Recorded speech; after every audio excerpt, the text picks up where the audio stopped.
you very much for accepting our interview. First, I briefly introduce Professor Evgeny Shinder. And Professor Evgeny Shinder got his PhD under Professor Srin at Northwestern University. And he is now a full professor at Sheffield University, same university as Professor Tom Bldg, right? And he's also our guest professor of our university from this April until end of June. And we are very happy to have you here. And Professor Evgeny Shinder has studied algebraic geometry in various scopes of very high originality. I'm very amazing. And especially derived category and Bldg rings of varieties. And there are very impressive applications for hyperkähler manifold Lagrangian fibrations and also birational geometry, rationality problem, and stable rationality problem, and Cremona group, maybe today's colloquium talk. And so now I'd like to ask several questions to Professor Shinder. First of all, we'd like to ask what first inspired you to pursue mathematics? Thank you. When you are young and also... Thank you. So as long as I can remember, I was always fascinated by patterns and theories. So as early as in primary school, when I was about 11 in the 6th grade, we had a table of prime numbers in our textbook, and I was staring at the table. I wasn't particularly good at math, but I was interested. And by looking at this table of prime numbers between 2 and 100, I thought I discovered a pattern. I thought I discovered a formula for prime numbers. So I wish I remember now what it was. Unfortunately, I forgot. So maybe it wasn't anything profound, but I was kind of fascinated by this prime number table and what is the rule governing it. The second thing, similarly in primary school, at some point our teacher said that square root of 5, if you expand it as a decimal, it will be infinite. And I was a bit arrogant. I didn't believe him. I told him that I would go home and on my computer, I'll expand square root of 5. I will ask my brother to program it for me. And he said the computer will run out of memory. And I was fascinated by this fact that square root of 5 expanded decimally never stops. It shocked me, this whole idea. Never periodic. Right, so I kind of couldn't believe it that this could be a thing. And at similar age, for some practical purpose, I was computing some average of my marks or something like this for school, and I came up with a quadratic equation to solve. And I didn't know how to solve them, but I knew that my father, who is an engineer, educated man, he knows how to solve quadratic equations. So I went to him and asked him, like, how do I solve this equation? And he wrote the formula for the roots, and he told me, there's no roots. And then he explained to me that my problem had no solution because of this and this. And this fact also fascinated me, that you can prove that an equation has no solutions. It just has none. Even though I was a bit younger, so I didn't know the formula. I didn't know what is the square root even maybe, but this kind of things, that certain things are provably impossible, they fascinated me. And then when I was already in high school, in mathematical high school, a family friend invited me to his special seminar on functional analysis in a math academy. And I was learning some metric spaces. I was about 16 and I didn't understand very much, but metric spaces just fascinated me as a thing. So maybe I was the only one who was learning metric spaces and completions, fixed point theorem without knowing any calculus or derivatives. So as I'm saying, I didn't understand everything, but what I did understand, I found completely mind-blowing, and this helped me choose the field. Thank you very much. So first, you are very much interested in number theory. A little bit, elementary number theory, yes. Then goes to functional analysis. Right. Functional analysis like Bldg. Yes, there was some epsilon divided by 3 tricks, which I didn't really like, but I liked more the structural things. Like it almost looked like a category of metric spaces, like continuous maps. This I really found very interesting. Oh, this already in high school. Yeah, maybe final years of high schools, which was like above the normal thing in school. Mm-hmm. But maybe because of that, I thought I'm like having to do with the real mathematics. Oh, I see. Then maybe order changed. Mm-hmm. When you are first fascinated in algebraic geometry? This was at the university, and actually at the university I didn't learn very much algebraic geometry. I was doing more algebraic K-theory, which is a neighboring field, with my supervisor Panin. And I think back at the university I didn't even know what a K3 surface was. It took me some time. But one thing which I remember from this algebraic K-theory is at some point my supervisor drew a picture of a conic bundle, conic fibration over a curve. So I knew what's a conic, but this picture of a conic bundle and how they're degenerate fibers, I also found this fascinating, that there could be a family of conics parameterized by an algebraic base. Mm-hmm. And basically since then I kind of got hooked by algebraic geometry. Oh, actually, what kind of book did you... So Miles Reed, the standard things are, Miles Reed, Shafarevich, and Hartshorn. So these are the 3 books recommended in St. Petersburg. In this order?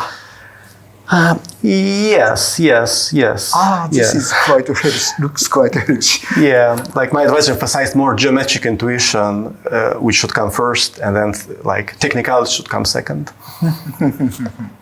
And later on, you are very much interested in derived category and motivic study. Right. What is the first motivation to?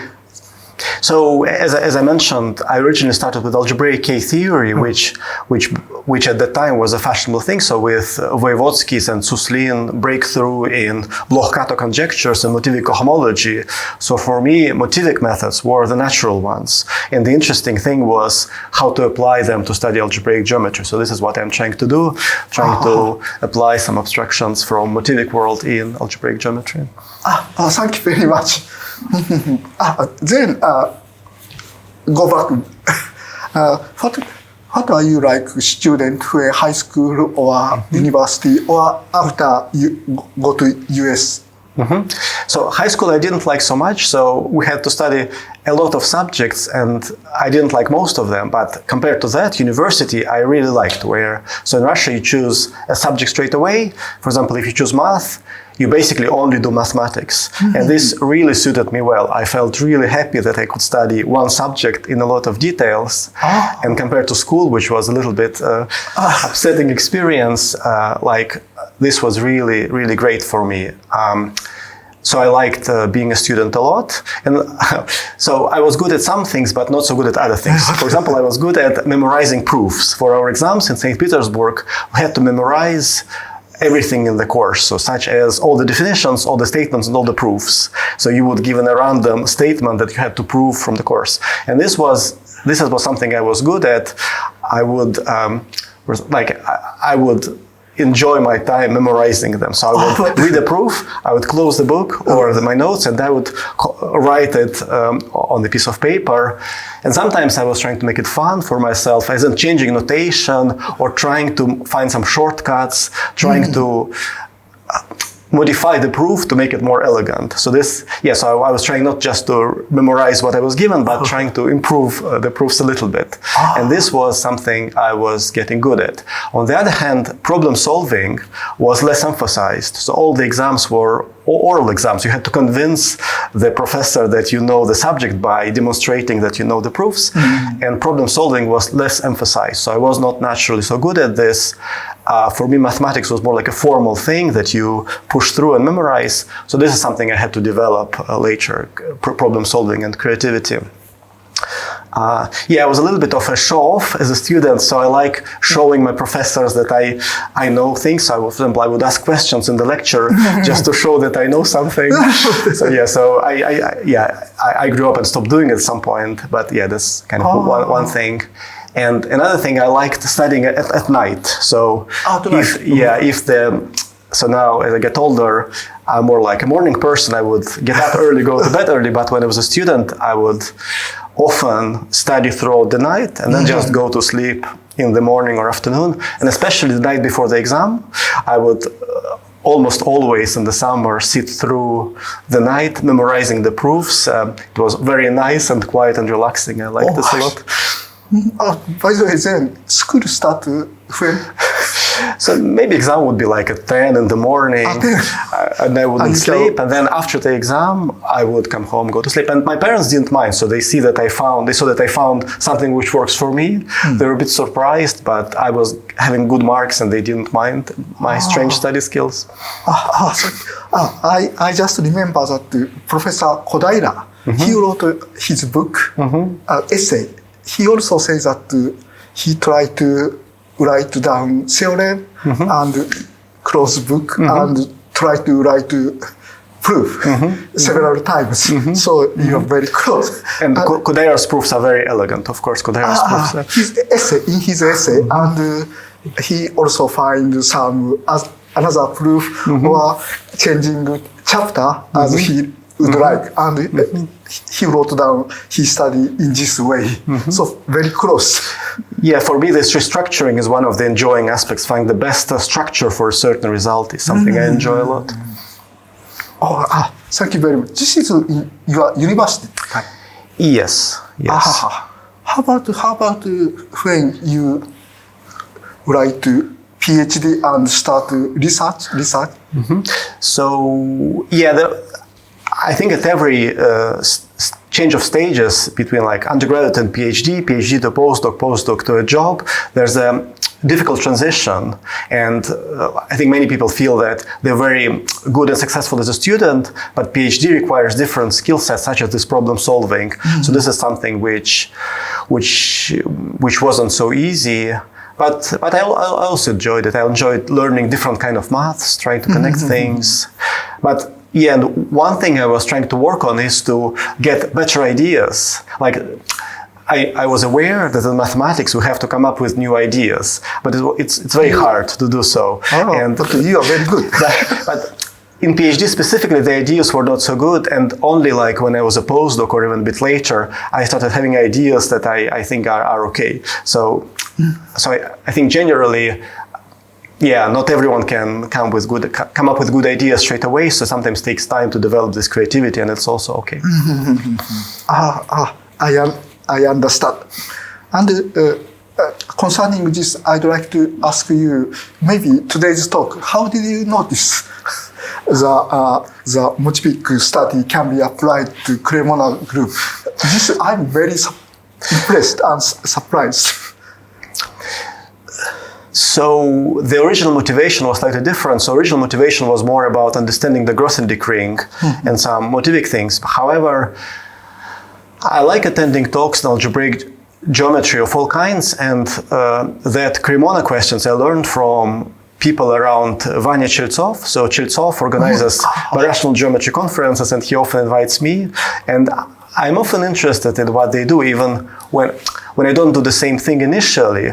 I sort of try to accept these ideas and play with them and try to see what I could do with them. And just at some point I remembered that I saw somewhere this question about generated by involutions. So long story short, you basically go to conferences and you collect questions that people are interested in, and then you try to use your technology to apply to these questions when you can. But that is quite impressive discovery, at least for me. I was very surprised. Me too. So it's fun to connect slightly different domains, and then it works nicely. I see. But you do the same thing. I know you do. Not on your level. Thank you.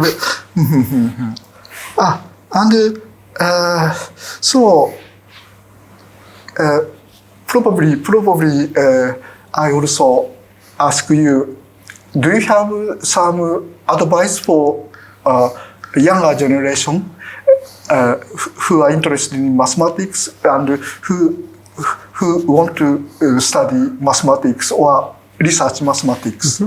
Yep. So I think mathematics is a great degree. So it teaches rigorous thinking in a very specific way. So the thinking in pure mathematics is the most rigorous of all. So if we say something is impossible, it's literally impossible. It's not like, for example, when the quadratic equation has no roots, there will be no real roots, right?